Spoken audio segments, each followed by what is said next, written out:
ప్రియమైన దేవుని సంగమా, అందరికీ ప్రభునామమున వందనాలు తెలియజేస్తున్నాం. ఈరోజు మనం నేర్చుకోబోయేటువంటి అంశము మలాకీని గురించి కొన్ని మాటలు నేర్చుకుందాం. మలాకీ గ్రంథములో నుంచి కొన్ని మాటలు నేర్చుకుందాం. మలాకీ అనే మాటకు అర్థము నా సేవకుడు అనే అర్థము, లేదా నా దూత అనే అర్థం. మలాకీ అనగా నా సేవకుడు లేదా నా దూత అనే అర్థం. ఈ మలాకీ గ్రంథంలో దేవుని మాట ఏం చెప్తుందంటే, ఈ మలాకీ గ్రంథం అనేది మనుషులకు వేకప్ లాంటిదంట. వేకప్ కాల్ అంటే నిద్ర లేపుటకు చెప్పబడినటువంటి మాటలు.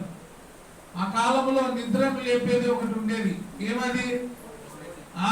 ఇప్పుడైతే అలారం పెట్టుకుంటాం, కోడి కూస్తేనే లేస్తుంటుంది. Wake up call.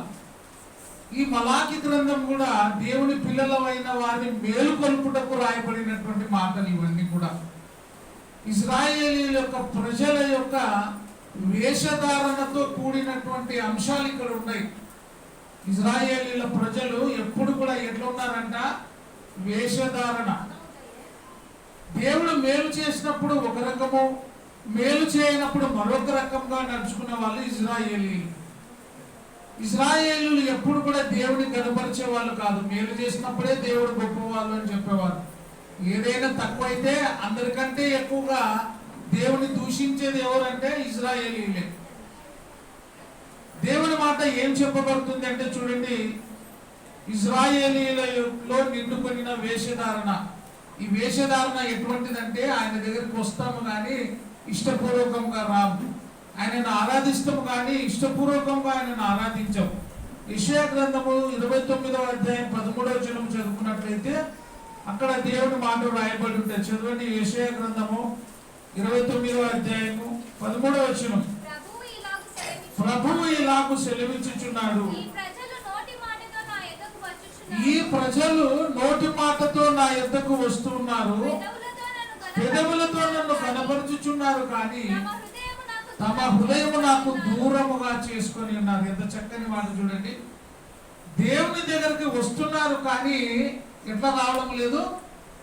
హృదయపూర్వకముగా దేవుని దగ్గరికి రావడం లేదు. మనస్ఫూర్తిగా దేవుని ఆరాధించుటకు రావడం లేదు. నిజంగా ఇక్కడ కూడిన వారందరూ కూడా ఏదో అడపాదడప ఆదివారం కాబట్టి రావాలని వస్తున్నాం.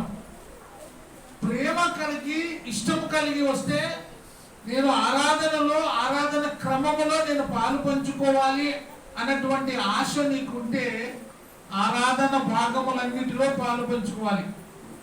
ఆరాధన ఆదివారం రోజు మనం చేసేటువంటి క్రమాలు ఏవి?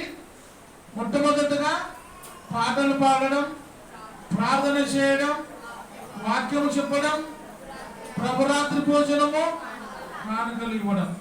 ఈ భాగాలన్నిటిలో పాలు పంచుకోవాలి. కానీ దేవుని దగ్గరికి వస్తున్నాము కానీ ఎట్లా వస్తున్నామంటే, ఈ ప్రజలు నా యొద్దకు వస్తున్నారు కానీ హృదయపూర్వకంగా వారు నా దగ్గరికి రావడం లేదు.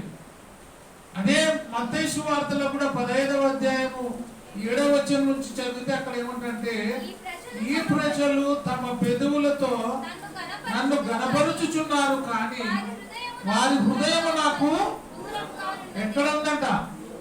దూరంగా ఉంది. హృదయము దూరంగా ఉంది. శరీరం ఇక్కడ ఉంది, హృదయము దూరంగా ఉంది. మనుషులు కల్పించిన పద్ధతులు దైవోపదేశములని బోధించుచు వారు నన్ను వ్యర్థముగా దేవుడే చెప్తున్న మాట. ఈ ప్రజలు నా దగ్గరికి వస్తున్నారు కానీ నన్ను హృదయపూర్వకంగా వాళ్ళు ఆరాధించడం లేదు. హృదయపూర్వకంగా మనస్ఫూర్తిగా నా ప్రజలు నా దగ్గరికి రావడం లేదు. ప్రభు అయిన యేసుక్రీస్తు ఏం చెప్తున్నాడు? ఎవరి కోసం నేను వచ్చినానంటాడు చూడండి. నశించిపోయినటువంటి ఇశ్రాయేలీయుల యొద్దకే నేను మీ దగ్గరికి వచ్చి ఉన్నాను. మత్తయి సువార్త 15వ అధ్యాయము 24వ వచనం చదవండి. ఆయన ఇశ్రాయేలీయుల ఇంటి వారై నశించిన గొర్రెల యొద్దకే గాని మరి ఎవరి యొద్దకును నేను పంపబడి ఉండలేదు. నశించిపోయినటువంటి ఇశ్రాయేలీల ఇంటి వారైనటువంటి గొర్రెల దగ్గరకు నేను వచ్చి ఉన్నాను, వారి కోసం నేను వచ్చి ఉన్నానని దేవుడు చెప్తున్నాడు. కానీ ఇశ్రాయేలీలు మాత్రం ఎటువంటి వారంటే దేవుని దగ్గరికి వస్తూ ఉన్నారు, దేవుని దగ్గరికి పోతూ ఉన్నారు, కానీ మనస్ఫూర్తిగా హృదయపూర్వకంగా దేవుని దగ్గరికి రావడం లేదు. మలాకి గ్రంథం చదువుకుందాం. 1వ అధ్యాయము 2వ వచనాన్ని మనం చదువుకున్నట్లయితే, యెహోవా సెలవిచ్చినదేమనగా, దేవుడు ఏం చెప్తున్నాడు? నేను మీ ఎడల, బాగా వినాలా, నేను మీ ఎడల ప్రేమ చూపిన అని అంటున్నాడు. అయితే మీరేమంటున్నారు? దేవుడు ఏమంటున్నాడు? ఇదిగో నేను మీ ఎడల ప్రేమ చూపుతున్నాను అని దేవుడు అంటే, ఆ ప్రజలు ఏం చెప్తున్నారు? అయితే మీరు ఏ విషయమైందు నీవు మా ఎడల ప్రేమ చూపుతివి అందరూ.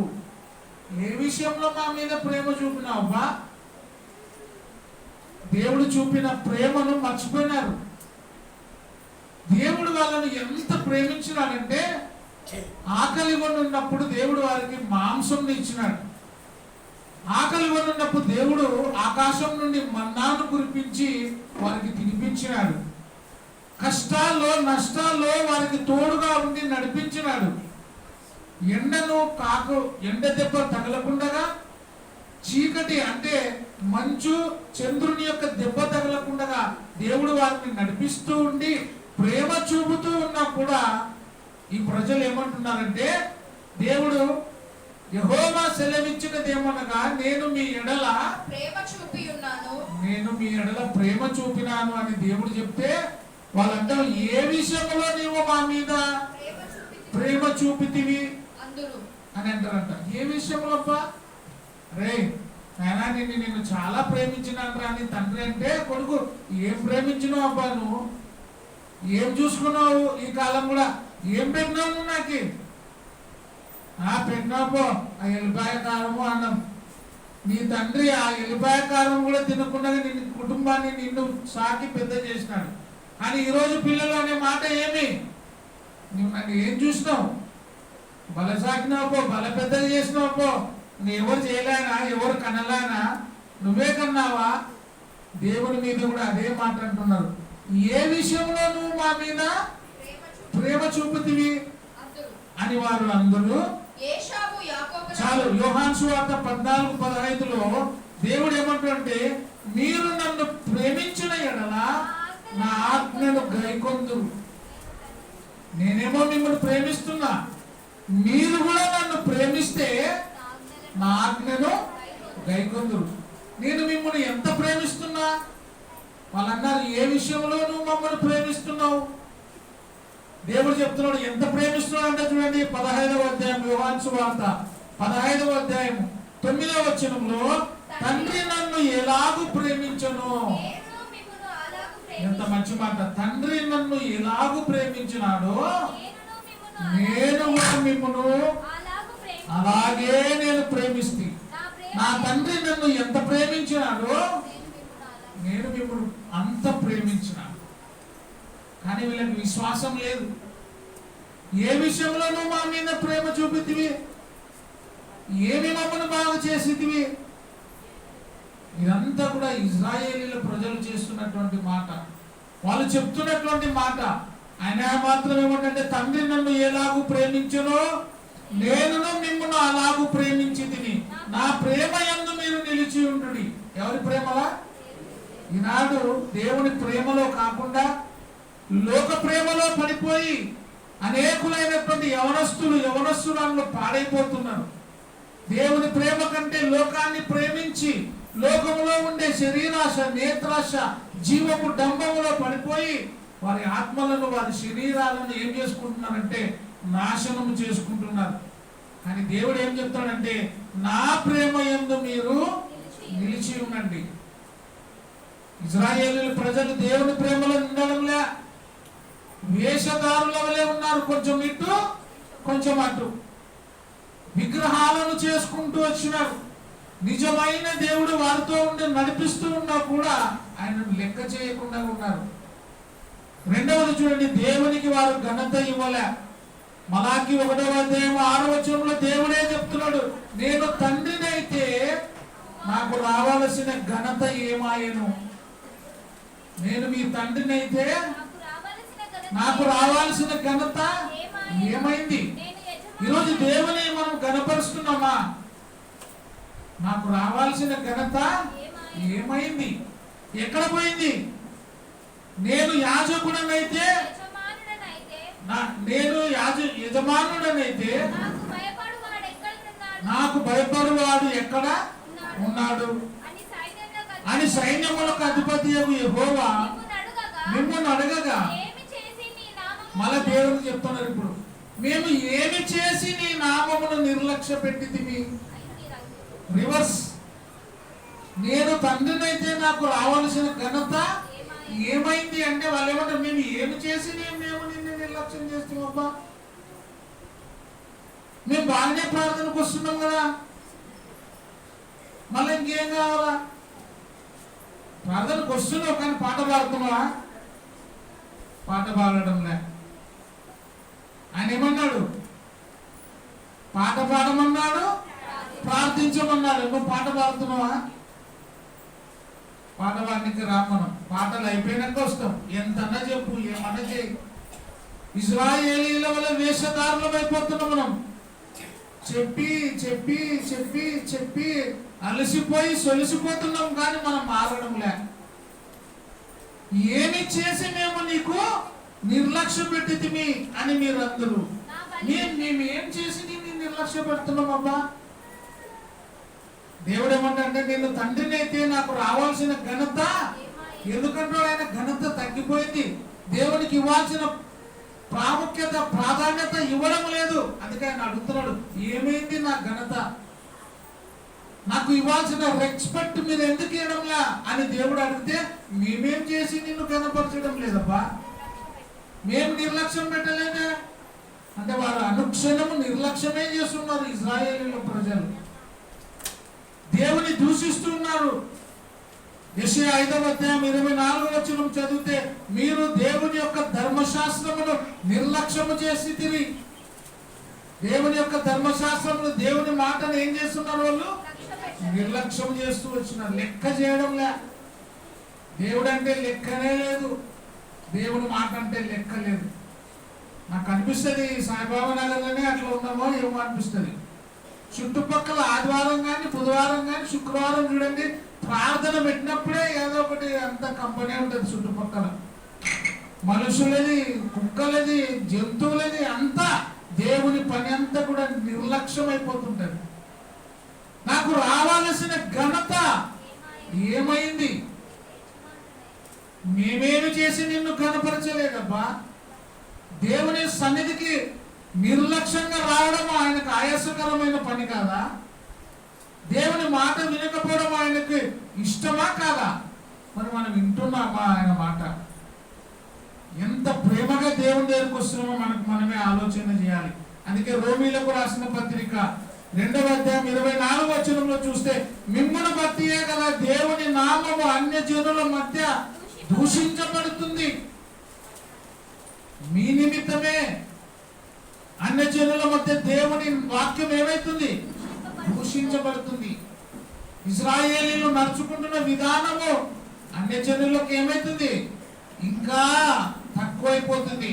అందుకే ఆయన వేదన పడుతున్నాడు, నాకు రావాల్సిన ఘనత ఏమైంది? దేవుని గణపరుస్తున్నావా? గణపరుస్తుంటే ఎట్లా గణపరుస్తున్నాం? ఏ విధంగా ఆయన దగ్గరికి వస్తున్నాం? దేవుని దగ్గరికి వచ్చే మనం ఏం చేస్తున్నాం? దేవుడు ఆశీర్వదించి నీ కుటుంబాన్ని నిన్ను గొప్ప చేస్తుంటే మనం ఏ విధంగా ఉన్నాం? మలాకి 1వ అధ్యాయం 7-8 వచనాలు చదివితే,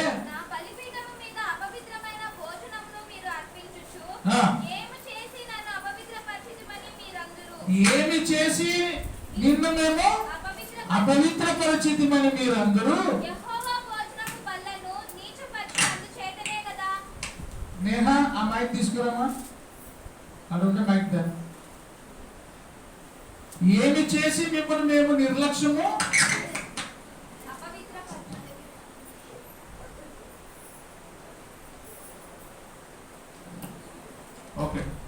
ఏమి చేసి మేము నిర్లక్ష్యము చేసింది అపవిత్రపరిచింది అని వారందరూ యెహోవా భోజనపు బల్లను నీచపరిచినందు చేతనే కదా గుడ్డి దానిని తీసుకొని బలిగా అర్పించిన ఎడల. ఎట్లా ఇస్తున్నారంట దేవునికి? దేవుడు అన్ని మంచిగా చేస్తే మనం ఏమి ఇస్తున్నాం దేవునికి? గుడ్డిది, ఇంకా కుంటిది, చినిగిపోయినవి. విచిత్రం ఏమంటే ఆడ చెల్లెలు తెచ్చి ఆడేస్తాము, కానుకేస్తాం. ఎందుకంటే చూడరు కదా ఎవరు. పోయిన వారము అటు పోయిన వారము అనుకుంటా 10 రూపాయల తుండే వేసినారు ఒకరు కానుక, ఒకటి లేదు ఒకటి వేసినారు. గీరిపోయినవి, చెల్లనివి, పనికిరానివి, ఇవన్నీ కూడా ఎవరికేస్తున్నాము? దేవుడు ఇజ్రాయేలీల ప్రజలు ఎంతగానో ప్రేమిస్తున్నాడు, మన్నాను కురిపించినాడు, ప్రేమను చూపించినాడు. ఇంత చేస్తుంటే కూడా వాళ్ళు ఏం చేస్తున్నారు? గుడ్డిది దానిని తీసుకొని బలిగా అర్పించిన ఎడల అది దోషము కాదా? ఏం చేసి నిన్ను బాధ పెట్టినాము అంటున్నారు. ఇది చేస్తే దేవునికి ఇష్టమా? చెప్పాలా, ఇష్టమా?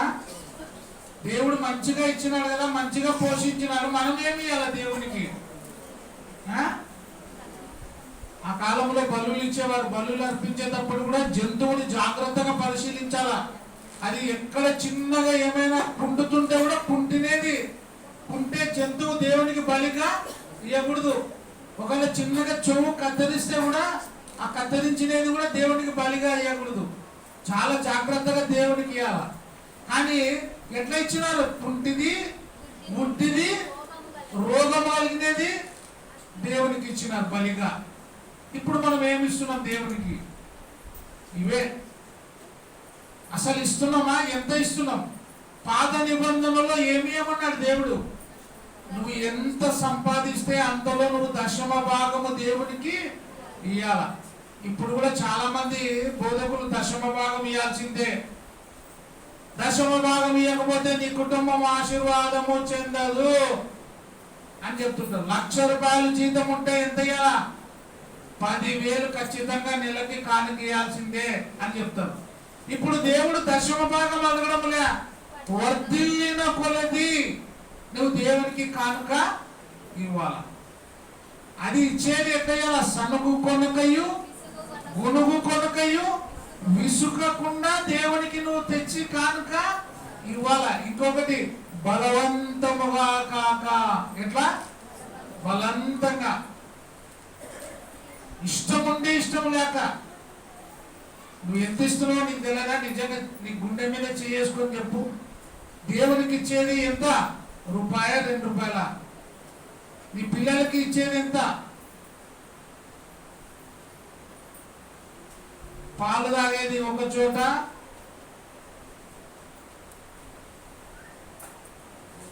మేత తినేది ఒక చోట. అంటే మేత తినేది ఒక చోట, పాలు ఇచ్చేది ఒక చోట ఉంటే ఎట్లుంటది విజయ్? నువ్వేమో మేత వేస్తున్నావు, పాలు ఇంకోరికి ఇస్తుంది అనుకో, ఎట్లుంటది నీకు? సంతోషపడతావు కదా. మా ఆవు నేను గడ్డి ఇడ తింటది, పాలు ఆడిస్తుంది అంటే ఎట్లుంటది నీకు? చాలా మంది సత్యవాక్యములో క్రీస్తు సంఘములో ఉండి ఎక్కడెక్కడో తీసుకుపోయి ఇస్తుంటారు. నువ్వు సముద్రంలో ఒక చొంబేసినా ఒక బిందేసినా అది లెక్క ఉంటుందా? ఏం లెక్క ఉండదు. మొన్న దినమే ఒక బుక్ వచ్చింది. ఆ బుక్ లో చూస్తే ఒక్కొక్కరి ఇట్లా 6, 7, 8 కవర్లు. ఎన్ని? 7 మంది ఉంటే 7 కవర్లు. మన దగ్గర ఒక ఇంటికి ఒక కవర్ ఎన్నిక కూడా బాగానే. కొంతమంది సార్ మాకు కూడా కవర్ ఇయ్యండి సార్ అని అడుగుతారట. పాపం పంపిస్తే సంవత్సరం అంతా చూస్తే కూడా ఒక కవర్ కూడా ఉండదు ఆడ. ఆయన ఆకులు కొని ఒక చెట్టు దగ్గర పోయినప్పుడు ఆ చెట్టుకు ఏం కనపడినాయి? ఫలాలు తప్ప ఆకులు కనపడినాయి అన్ని. కదా, ఆకులు తప్ప ఫలాలు ఏమి కూడా లేవు. ఇంట్లో 6 మంది ఉంటే 6 కవర్లు. కొడుకు, బిడ్డ, తండ్రి, కోడలు, మామ, అత్త, జేజి, జైనాయన, ఇక్కడ ఇంటికి ఒకటి ఇస్తే కూడా ఆ కవర్లో మనకు రాదు. కానీ ఇచ్చేది కూడా ఎట్లా ఇస్తున్నాం మనం? గజ్జిది, కుంటిది, ఇంకా రోగము కలిగినది, ఎక్కడ పనికిరానిది ఎక్కడ తెచ్చేయాలా? దేవుని సన్నిధిలో కానుకేయాలా. ఇశ్రాయేలీయుల యొక్క వేషధారణ ఎట్లుంది చూడండి. ఇంకేం చెప్తున్నా చూడండి. అట్టి వాటిని మీ అధికారికి ఇచ్చిన ఎడల అతడు నీ మీద దయ చూపునా, నిన్ను అంగీకరించునా అని యెహోవా అడుగుచున్నాడు. మీ అధికారికి ఇస్తే ఊపుకుంటాడా? తీసుకుపోయి చినిగిపోయిన 1000 రూపాయలు, చినిగిపోయిన 500 నోటు ఇచ్చినామనుకో, తీసుకుంటాడా మీ అధికారి? మరి నీ దేవుడైన అధికారికి నువ్వు ఇస్తే ఆయన ఊపుకుంటాడా? ఏమి ఇవ్వాలి ఆయనకి? అందుకే వేకప్ కాల్ అంటుంది మలాకి గ్రంథంలో. మీరు కుంటిది ఇస్తున్నారు, జాగ్రత్త పడండి. వేకప్ కాల్ ఎందుకు? ఉదయమైంది లేయండి అని. ఇక్కడ కూడా సిద్ధపడండి, దేవుడికి ఇచ్చుటలో ముందుండండి.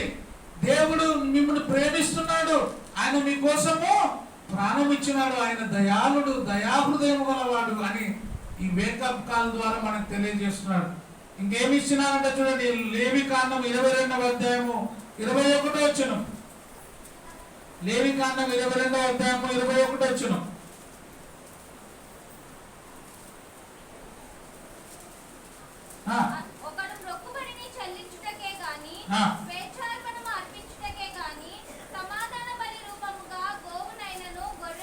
గోవునైనను గొర్రెనైనను మేకనైనను యెహోవాకు తెచ్చినప్పుడు అది అంగీకరింపబడినట్లు అది ఎట్లా ఉండాలా? దోషము లేనిదై ఉండవలెను. దానిలో కలంకం ఏమీ ఉండకూడదు. గుడ్డిదేమి, కుంటిదేమి, కొరత కలిగినది ఏది కూడా, గడ్డ ఉంటే కూడా వేయకూడదు. ఏదో చిన్న గడ్డ అయిందిలో మా మేకకి అని ఆ గడ్డ అనేది ఇస్తే కూడా బలి నీకు శాపమే.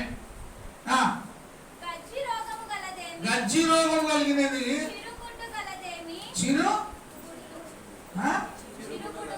చిరుకుడు కలిగినది కానీ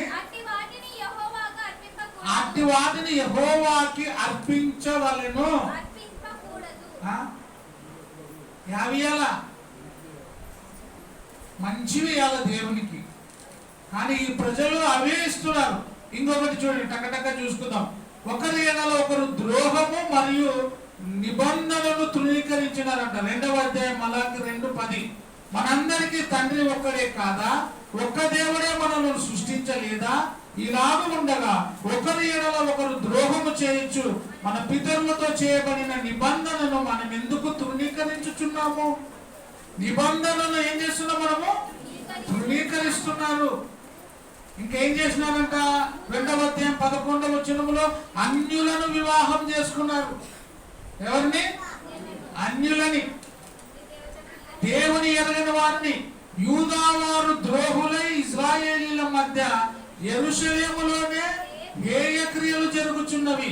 యూదావారు యెహోవాకు ప్రియమైన పరిశుద్ధ స్థలమును అపవిత్రపరచి అన్య దేవత పిల్లలను పెళ్లి చేసుకొనిరి. ఎవరిని? అన్య దేవతలను పూజ చేసే పిల్లలను పెళ్లి చేసుకున్నారు. ఈ కాలము చూస్తే భయంకరంగా ఉంది. సొదొమ పట్టణంలో ఎట్లయితే ఉందో అయిపోయింది ఈ కాలం. వాయు వరుస లేకుండా పెళ్లిళ్ళు. సొంతం చిన్నాయన బిడ్డనే పెళ్లి, సొంతం చిన్నమ్మ బిడ్డనే పెళ్లి. ఇట్లాంటి వాయు వరుస లేనట్టు ఎన్నో జరుగుతున్నాయి. వాళ్ళైనా అన్యులను పెళ్లి చేసుకున్నారు, కానీ నీవు ఏం చేస్తున్నావు? ఇంకా ద్రోహమైన దుర్మార్గమైన పనులు చేపడుతున్నారు. మళ్ళీ ఏమంటున్నారు వాళ్ళు? మేము ఏమి చేసి నిన్ను మేము నిర్లక్ష్యం చేసి. ఇవన్నీ నిర్లక్ష్యం కాదా? నిర్లక్ష్యమా కాదా? దేవునికి ఇవ్వాల్సినవి ఇవ్వకుండా కుంటిది గజ్జిది దేవునికి ఇస్తున్నాము. తర్వాత అన్యులను పెళ్లి చేసుకుంటున్నాము. ఒకరి ఎడల ఒకరు ఎట్లున్నాము? ద్రోహము చేసుకుంటున్నాము. ఇవన్నీ కూడా దేవునికి ఇష్టమా? మొదటి దశలోనిక 1వ అధ్యాయము 9-10 వచనంలో, మరియు మీరు విగ్రహములను విడిచిపెట్టి జీవము గల వాడును సత్యవంతుడు నాకు దేవునికి దాసులకుటకు దేవుడు మృతులలో నుండి లేపిన యేసు అనగా రాబో ఉగ్రత నుండి మనల్ని తప్పించుచున్న ఆయన కుమారుడైన యేసు పరలోకం నుండి వచ్చునని ఎదురు చూడాలి. ఆయన పరలోకం నుండి వచ్చి మనల్ని కాపాడుతాడని మనం ఎదురు చూడాలి. విగ్రహములను వదిలిపెట్టాలి. తర్వాత పెళ్లి చేసుకునే భార్యల విషయంలో వారు ఎట్లున్నారంట? విశ్వాసఘాతకులుగా ఉన్నారు. ఎట్లున్నారు? పెళ్లి చేసుకున్న మీ భార్యల విషయంలో మీరు విశ్వాసఘాతకులుగా ఉన్నారంట. మలాకి 2వ అధ్యాయము 14 నుంచి చూడండి. అది ఎందుకని మీరు అడగగా, యవ్వన కాలమందు నీవు పెళ్లి చేసుకొని అన్యాయంగా విసర్జించిన నీ భార్య పక్షమున యెహోవా సాక్షి ఆయను. అది నీకు తోటిదై నీవు చేసిన నిబంధనకు పాత్రురాలు కదా. మీ పెళ్లి భార్య కదా. కొంచెముగానైనను దైవాత్మ పొందిన వారిలో ఎవరునూ ఇలాగ చేయలేదు. ఒకటి చేసినను ఏమి జరిగెనో దేవుని చేత సంతతి నొందవలెనని అతడు యజ్ఞము చేసెను కదా. కాగా మిమ్మును మీరే జాగ్రత్త చేసుకొని యవ్వనమున పెళ్లి చేసుకొనిన మీ భార్యల విషయంలో వాళ్ళు ఎట్లున్నారంట? ఎవరి విషయంలో? యవ్వనమున పెళ్లి చేసుకున్న భార్యల విషయంలో ఈనాడు కూడా విశ్వాసఘాతకులుగా ఉంటారు. భార్యలను హీనపరిచే విశ్వాసఘాతకులు, భర్తలను హీనపరిచే విశ్వాసఘాతకురాలు ఎంతో మంది ఈ లోకంలో ఉన్నారు. ఆ రోజు కూడా అట్లా ఉన్నారు. ఇవన్నీ చేస్తూ మళ్ళీ దేవునికి ఎదురు ప్రశ్న, మేమేం చేసి నీ మనసు నొప్పిస్తుంది? మేమెందుకు నిన్ను ప్రేమించలా? ఆయనేమో నేను నిన్ను ప్రేమిస్తున్నాను అంటే ఏ విధంగా మమ్మల్ని ప్రేమిస్తుంది? దేవునికే రివర్స్ ప్రశ్నలు. ఇంకేమంటాడు? మేము దేవుని సేవించుటకు సర్వశక్తి గలవాడు ఎవడు? యోబు గ్రంథంలో ఉంటది. ఆయన ఎవడు? ఆయనను సేవించుట వలన మాకేమి లాభం? అసలు దేవుడు ఎవడు? దేవుడు ఎవడు అనుకొని వీళ్ళు ఏమైనా అన్నిల వైపు పోయినారు. అన్యజనులను పెళ్లి చేసుకున్నారు. విగ్రహారాధకుల వైపు మళ్ళీపోయినారు.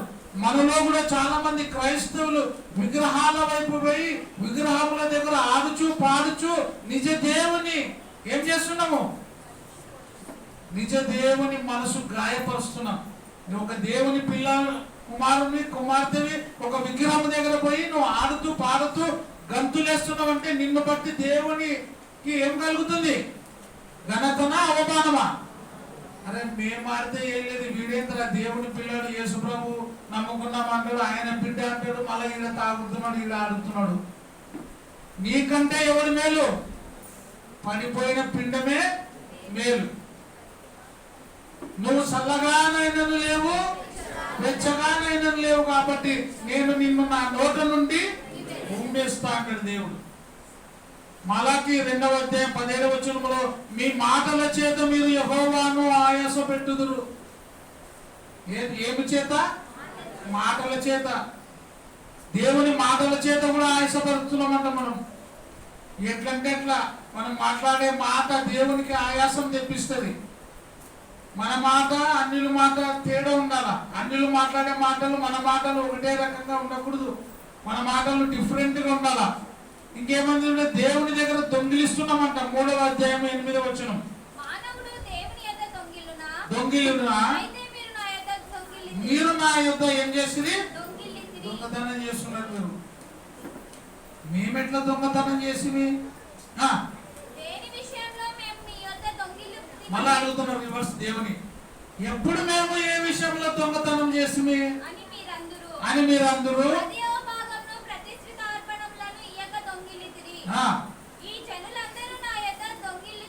ఈ జనులందరూ నా దగ్గర ఏం చేస్తున్నారు? మీరు దేవునికి ఇయ్యకపోవడం కూడా దొంగిలించినట్టే. నువ్వు దేవునికి వచ్చి ఇయ్యాల్సినది ఇయ్యకపోతే కూడా దేవుని దగ్గర ఏం చేసినట్ట? దొంగిలినట్టేనే. నాకేమి చాలా కష్టాలు ఉన్నాయబ్బా, దేవుడు ఎన్ని కష్టాలు పెట్టినాడు, నేనేం దేవునికి ఇయ్యలేను అంటే నువ్వు బ్రతికినావంటే ఎవరి దయ? దేవుని దయనే. అన్ని నాకైనా కష్టాలు అంటే మనిషికే కష్టాలు. అందుకే శ్రమ ధూళిలో నుండి పుట్టదు, బాగా భూమిలో నుండి మొలవదు. శ్రమ అనుభవించడానికే నరుడు పుడుతున్నాడంట. శ్రమలు అనుభవించడానికే మనం పుడుతున్నాం. కష్టాలు శ్రమలు అన్ని అనుభవించాలా. దేవుని దగ్గరికి వచ్చే మనము ఎట్లుండాలా? నిర్లక్ష్య ధోరణితో రాకూడదు. ఇష్టం ఉండి ఇష్టం లేక దేవుని దగ్గరికి రాకూడదు. ఏదో ఆచారంగా దేవుని దగ్గరికి రాకూడదు. బాధ్యతగా దేవుని దగ్గరికి రావాలా. ప్రేమతో దేవుని దగ్గరికి రావాలా. చివరిగా ఒక మాట చదువుకొని ముగించుకుందాం. మలాకి గ్రంథంలోని 3వ అధ్యాయం 13, 14 వచనాలు. యెహోవా సెలవిచ్చినదేమనగా, ఆ. నన్ను గూర్చి మీరు బహు గర్వపు మాటలు పలికి, నన్ను గూర్చి మీరు ఏం పలుకుతున్నారు? బహు గర్వపు మాటలు పలుకుతున్నారు. నిన్ను గూర్చి ఏమి చెప్పితివని మీరు అడుగుదురు. మళ్ళా ఏమడుగుతున్నాడ? నిన్ను గూర్చి ఏమి గర్వపు మాటలు పలికేది మళ్ళీ మేమేం కూడా అన్నామబ్బా. దేవుడెవడు? దేవుడేం చేసినాడు? ఏం దేవుడబ్బా అన్నారా లేదా? చాలాసార్లు నిజంగా చెప్పండి, అని వింటారా లేదా? ఏం లేదు పా, దేవుడు లేదు, ఏం లేదు. దేవుడు ఉంటే కదా. అందుకే ఏం చేయాలా? ఈ లోకంలోనే ఏం చేయాలా? ఆడ చచ్చిపోతే ఇంకా ఏం నరకమో పరలోకమో ఎవడు చూసినాడు? ఈడనే నరకము, ఈయనే పరలోకము రెండు అనుభవించాలా. నరకం అనుభవించాలంటే అడిపోలా, పెద్ద హాస్పిటల్ పోవాలా. దాంట్లో ఉంటే తెలుస్తుంది. యాక్సిడెంట్ ఏదో అయ్యి అడిగిపోతే అప్పుడు కనపడుతుంది నరకం, చిన్న నరకం. ఆడంటే ఎబ్బో ఈ బాధలు పడేదానికంటే చచ్చిపోయేదే మేలు అని. సంతోషపడాలంటే ఏం చేయాలి? పరలోకం చూడాలంటే నా ప్రాణమా తినుము, అదే పరలోకం కదా. తిని తాగడమే పరలోకం. అందుకే ఈయనే అనుభవించాలా, ఈయనే తినాలా, ఈయనే తాగాల. ఇది పరలోకం. ఈయనే బాధలు అనుభవించాలా. ఇది కాదు, ఇంతకంటే కఠినమైన బాధ ఎక్కడుంది? అగ్నిగుండములో యాతన పడేటువంటి కాలం ఉంది.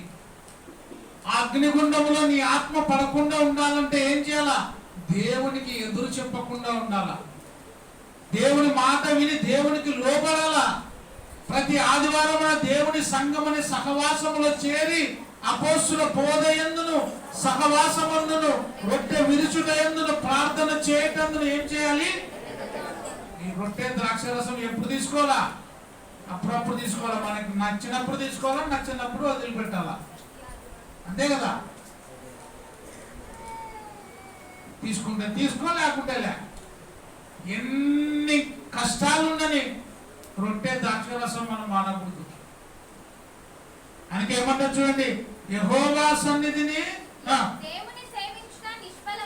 దేవుని సేవించుట నిష్ఫలమనియు ఆయన ఆజ్ఞలను గైకొని సైన్యములకు అధిపతియగు యెహోవా సన్నిధిని మనము దుఃఖాక్రాంతులుగా తిరుగుట వలన ప్రయోజనమేమనియు, గర్విష్ఠులు ధన్యులగుదురనియు, యెహోవాను శోధించు దుర్మార్గులు వర్ధిల్లుదురనియు, వారు సంరక్షణ పొందుదురనియు మీరు చెప్పుకొనుచున్నారు. దేవుని ఎరగనోళ్ళే బాగున్నారు కదా, నాకేమి అని మీరు చెప్పుకుంటున్నారు. దేవుని ఎరగని వాడు ఈ లోకంలో ఎంత బాగున్నా కూడా అక్కడ ఎట్లుంటాడు? ధనవంతుడు ఈ లోకంలో ఎట్లా బ్రతికినాడు? ఏ డ్రెస్ వేసుకున్నాడు? సన్నపనార వస్త్రాలు. ప్రతిరోజు ఎక్కడ తినేవాడు? మంచి ఆహారం. దరిద్రుడైన లాజరు ధనవంతుడు తినే బల్ల మీద నుంచి పడిన రొట్టె ముక్కలు ఏరుకొని తిన్నాడు. కానీ ఇతడు చనిపోయినాడు, అతడు చనిపోయినాడు. ధనవంతుడు ఎక్కడ పోయినాడు? లాజరు ఎక్కడ పోయినాడు?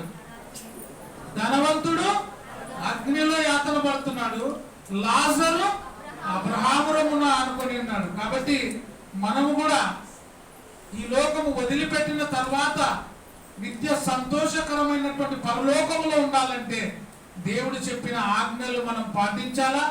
ప్రతి ఆదివారమున దేవుని యొక్క సంఘములో చేరి అపోస్తుల బోధయందును మరలా ఇది ఖచ్చితంగా చేయాలా. అపోస్తుల బోధయందును సహవాసమందును రొట్టె విరుచుటయందును ప్రార్థన చేయటందు ఎడతెగక ఉంటే దేవుడు మనల్ని మన కుటుంబాలను ఇంకా అన్ని విధాలుగా ఆశీర్వదించి ప్రతి దినం కూడా 30ంతలుగా 60ంతలుగా 100ంతలుగా ఆశీర్వదించబడతామని వాక్య భాగం ద్వారా తెలియజేస్తూ ముగిస్తున్న అందరికీ వందనాలు. Thank you.